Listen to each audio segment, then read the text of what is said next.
पूछा गया अब क्या सुनना चाहते हो? कहा अब हम बेल की महिमा सुनना चाहते हैं। सुनिए गुरुजी, अभी आपने ये कहा था कि रुद्राक्ष के बिना पूजा का फल नहीं है, बेल वृक्ष के बिना नहीं है, बेल पत्र के बिना नहीं है, तो आप हमें बेल की महिमा सुना दें। नैवेद्य निर्णय प्रोक्तो इत्थम्बो मुनिषत्तम अब षडुद्धम बिलो महात्म्यम। अब हम आपसे बेल का महात्म्य सुनना चाहते हैं। सुन लो बेल पत्र की महिमा कितनी बड़ी अद्भुत है। महादेव स्वरूपो हम बिलवो देव रपिस्तता। बहुत ध्यान से सुनिए।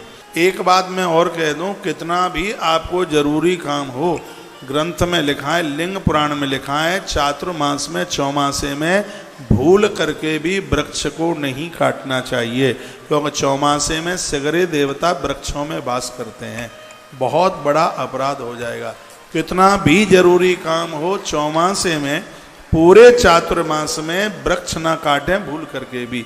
ऐसा लिंग पुराण में वर्णन है। आज से 8-10 दिन पहले इस बात की मैंने चर्चा भी करी। यहाँ लिखा है कि बेलपत्र साक्षात महादेव का ही रूप है। महादेव स्वरूपो हम बिल्वो देव रपिस्ततः।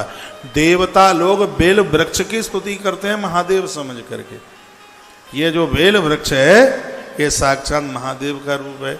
इसमें वर्णन किया गया है कि इसके जो पत्ते चुने जाते हैं एक एक करके, बहुत लोग तो डालियां तोड़ करके ले आते हैं। लिंग पुराण में लिखा है संतान से विच्छेदन हो जाता है, संतान दूर चली जाती है, मृत्यु को भी प्राप्त हो जाए तो बड़ी बात नहीं है।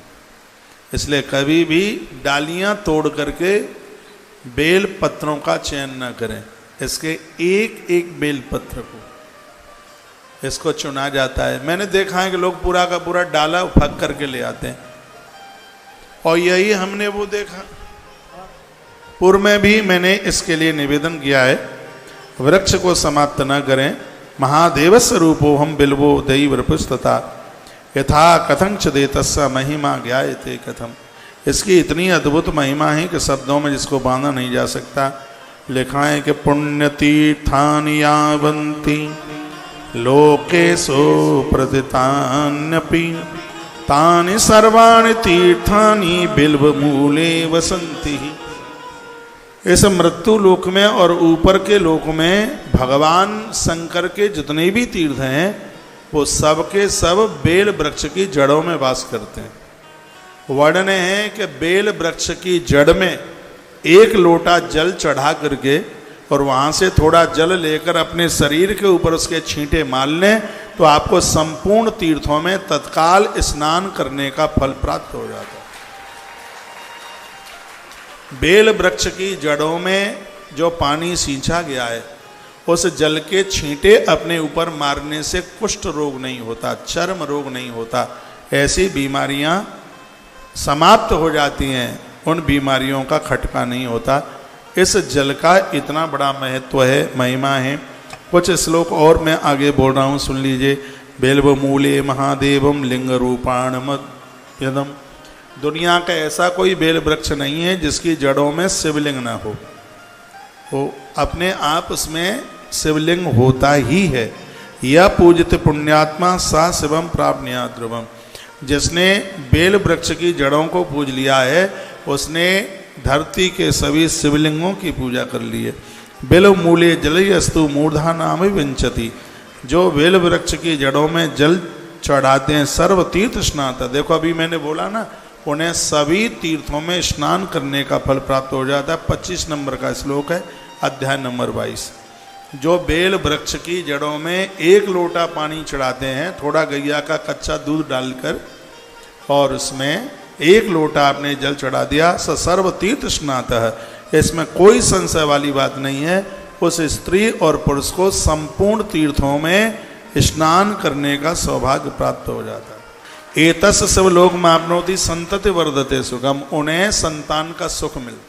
बेल वृक्ष पूजने से, बेल वृक्ष की जड़ों में जल चढ़ाने से लिखा है उन्हें संतान सुख मिलता है। बुढ़ापे में उनकी औलाद माता पिता को अलग नहीं करेगी, उन्हें संतान सुख, बच्चों के पास किसी भी प्रकार की कोई कमी नहीं रहेगी, उनके ऊपर कोई दिक्कत परेशानी नहीं होगी। आप कितने भी भजनानंदी हो, यदि बच्चे दुखते हैं तो किसी भी माता पिता का मन भजन में लगता नहीं है। ये तो बच्चों को पता लगता नहीं है, वो अपनी घरवाली को लेकर के दूर हो जाते हैं। माता पिता को रात रात भर नींद नहीं आती, क्योंकि वो माँ जानती है मेरी कुच्छी में उसने पाँव पसारा है। भले ही एक बेटे के पास उसको सर्व सुख हो, इंद्र जैसा सुख उसके पास में हो, लेकिन दूसरे बेटे ने माता पिता को छोड़ दिया है, ये इतने कष्ट में होते हैं, रात रात भर उन्हें नींद नहीं आती। धरती पर माता पिता के प्रति श्रद्धा रखना, इससे बड़ी और कोई आराधना नहीं है। माता पिता गुरु की सेवा जो करेगा, सम्मान दुनिया देगी, वो फूलेगा और फलेगा। माता पिता का अपमान करने वाले लोग दुनिया भर के तीर्थ करके आ जाएं, चाहे 100 करके आ जाएं, उन्हें कुछ भी नहीं मिल पाता। इसलिए इनसे बड़ा देवता नहीं है, इनसे बड़ा भगवान नहीं है, इनके प्रति पूरी श्रद्धा रखो। इन्हें हाड़ मांस का स्त्री पुरुष नहीं, इन्हें साक्षात भगवत में समझो। माँ को पार्वती और पिता को महादेव के रूप में समझिएगा। तो क्या अच्छा सा वर्णन किया गया है। ये बड़े दुर्भाग्य की बातें हैं। आजकल लोगों को, बच्चों को माता पिता में तमाम कमियां नज़र आती हैं, और उनको लगता है कि मम्मी पापा तो एक तरफा हो गए हैं, वो तो भाई के ही हो गए हैं। ऐसा नहीं है, किसी कारणवश हो सकता है तुम्हारी बहू से न बनती हो, न पड़ती हो, इसलिए उनको एक तरफा होना पड़ा है।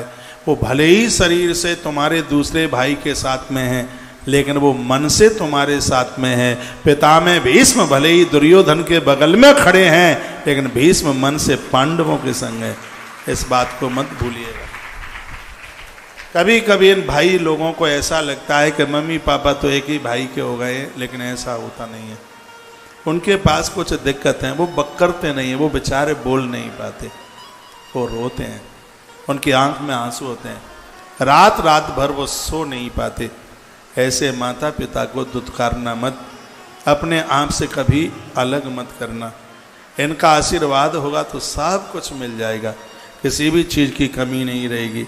लिखा है कि बेल वृक्ष की पूजा करने से शिवलोक ममाप्नोति, अंत में भगवान का लोक तो मिलता ही है। संतति वर्धते सुखम, मृत्यु लोक में संतान का सुख मिलता है।